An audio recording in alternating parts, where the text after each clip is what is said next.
മുൻ മന്ത്രി കെ.ബി. ഗണേഷ് കുമാറിനെതിരെ രൂക്ഷ വിമർശനവുമായി NSS general secretary G. Sukumaran Nair.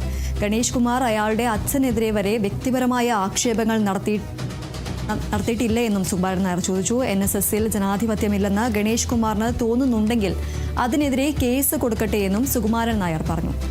താൻ അനധികൃതമായ ഒരാൾക്കും നിയമനം കൊടുത്തിട്ടില്ലെന്നും അദ്ദേഹം പറഞ്ഞു.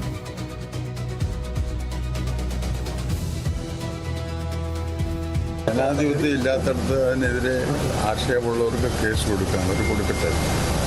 അങ്ങയുടെ അച്ഛനെ പറ്റി ആര് പറഞ്ഞിട്ടില്ല? അങ്ങനെ തന്നെ അങ്ങയുടെ അച്ഛനെ പറ്റി വ്യക്തിപരമായ ആക്ഷേപങ്ങൾ പറഞ്ഞിട്ടില്ല. ഇപ്പോൾ കുറേ കൂട്ടർ NSSനെ ഇല്ലാതാക്കാൻ വേണ്ടി കേസുമായി നടക്കുന്നുണ്ട്.